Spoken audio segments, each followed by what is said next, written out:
wieder bei Sarah's Music.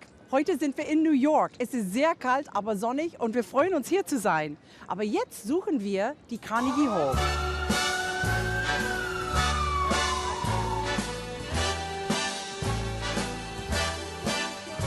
Excuse me, where's the Carnegie Hall? Oh, okay, thank you. Start spreading the news. Excuse me, you from New York? Yes, I am. How do we get to Carnegie Hall? Practice, practice, practice. And if that Okay. doesn't work, keep walking up to 55th. Thank you, off we go. Okay, bye. New York, New York. I want to wake up in a city that doesn't sleep. Wir sind hier an der Ecke 7th Avenue und 57th Street und hier ist die Carnegie Hall, eine meiner Lieblingskonzertsälen überhaupt. Die Akustik ist fantastisch und immer wenn ich auf der Bühne sitze und ein Konzert spiele, bin ich sehr glücklich und sehr stolz. Und ich glaube, ich teile dieses Gefühl mit allen anderen Musikern, die da spielen. Carnegie Hall wurde 1890 von Andrew Carnegie, ein amerikanischer Stahltycoon, gebaut. Dieses historische Gebäude hat 3 Konzertsäle. Der größte bietet auf 5 Ebenen Plätze für 2800 Zuschauer. Wir gehen rein, aber nicht durch den Haupteingang, sondern durch den Bühneneingang.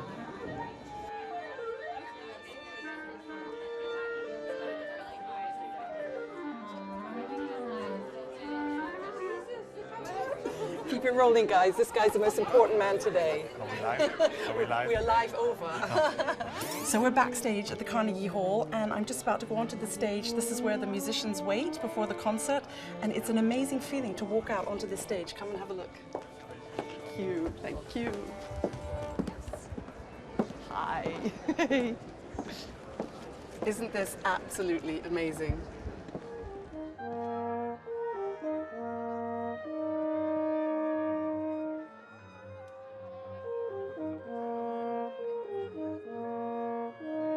Sir Clive Gillinson, the Executive and Artistic Director of the Carnegie Hall, thank you so much for taking the time to speak to me today. Great to see you again. I love being here.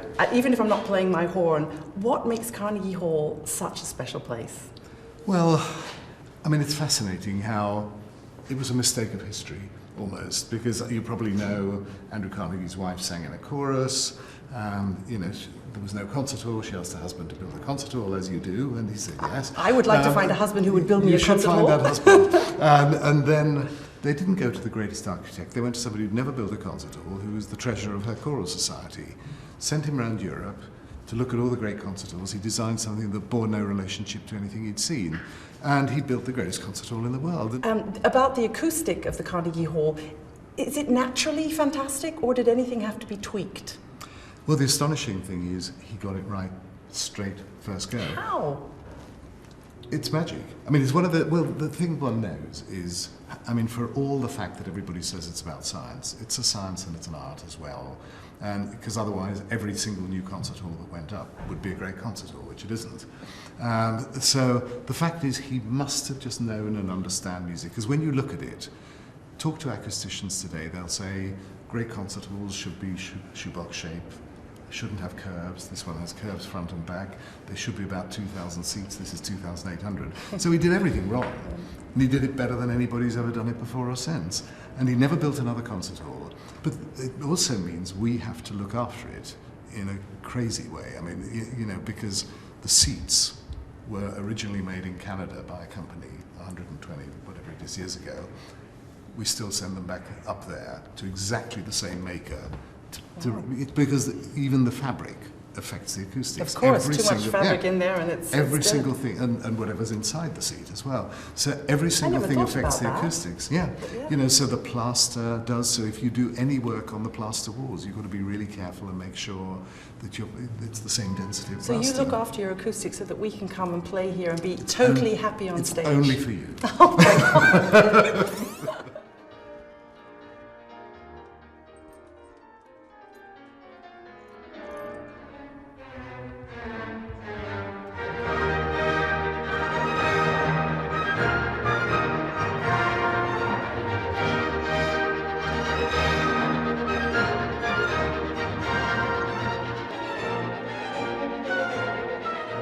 I'm on stage with Leif Ove, and he's just finished the first half of his rehearsal, and I'm dying to find out why you think this acoustic is one of the best in the world. It has a certain beauty. It's very, very difficult to define it. I find, especially in the soft nuances, there is some glow to the sound here. And what is really magical about that is that, I mean, it's a 2,800 seat hall. And when I play a recital here, I feel I can play as soft as I want. And I feel the sound comes back from, you know, the last seats of the row. It's maybe that's an illusion, but the sound tells me that it carries in the hall. You posted on your Instagram feed something that touched me very much. You said after the first notes, you had the feeling that this hall whispered "welcome back," and I know exactly what you mean, because when I come on here on stage to play for the first time, you just sit and you think, "Wow, it's just amazing." Even welcome home.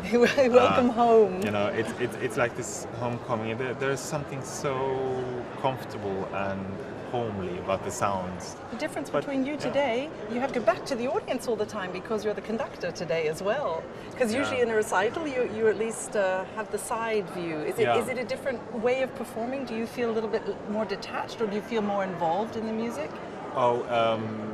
Than if I'm playing with, with the conductor.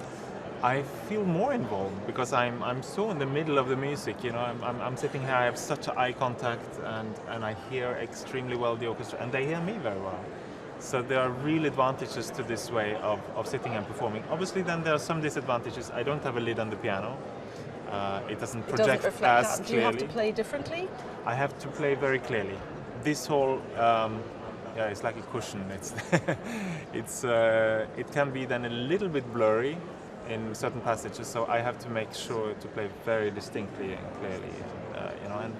But generally, we just play our hearts out. Could you say it's so inspiring here in this hall. You know? It is. It's like it's Carnegie you Hall. just want Come to on. give. Yeah. You just want to give. Yeah. The hall is generous, and we become generous, I think. This photo collection is incredible of all the people who performed here at Carnegie Hall, and look.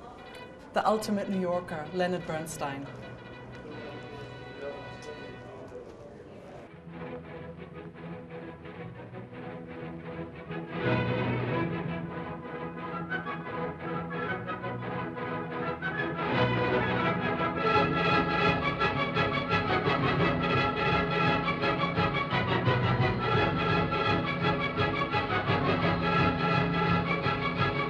So with 170 concerts, which Carnegie presents every year, that's a lot of artistic planning. And Jeremy Geffen is the director of artistic planning. Jeremy, that's a lot of work. It takes a village. We all pull this together. How many are you?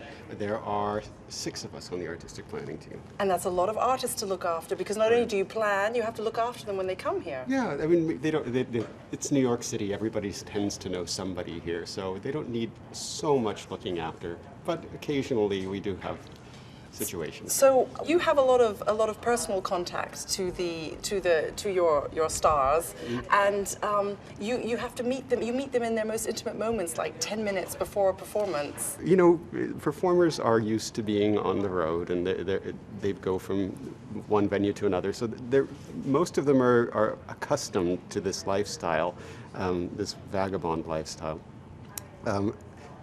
There are moments that come up because they're vagabonds that, you have to do some creative problem solving. Tell me. No names, but tell me. I do remember once knocking on a conductor's dressing room door just before a performance and being told to come in, and he was there in just his underwear. And he said, there were a couple of other people in the room. He said, the orchestra forgot to bring my tails. There was someone in charge of bringing his concert clothes. And he said, I think we got a jacket and a pair of trousers from the orchestra, but we can't find a shirt. And I live a block in Carnegie Hall, and I asked what his size was. He told me, and it was pretty close to mine, so I ran. Oh, no. It was a particularly cold night. It was below 0 Celsius, Oh, no. and ran home, picked up the shirt, and ran back. And actually, by the time I got back, someone had already given him one. Anything goes at Carnegie. Not really. We like to think that we have standards. So, das war's für heute von Sarah's Music. Ich hatte so viel Spaß, hier wieder bei Carnegie Hall zu sein. Und jetzt gehe ich üben, üben, üben. Practice, practice, practice. See you next time.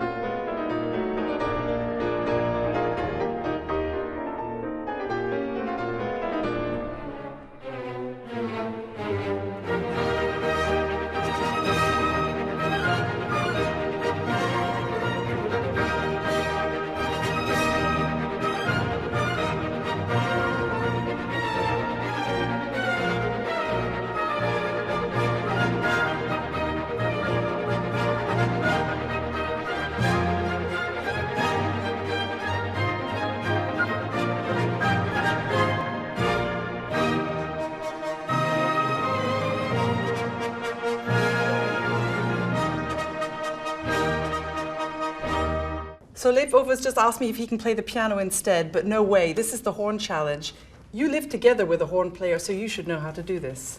Here we go. I've never tried. Ranhild, this is for you.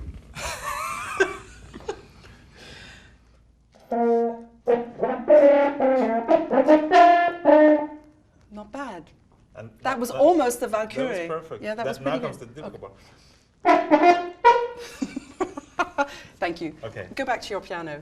part. Can I please? Thank you.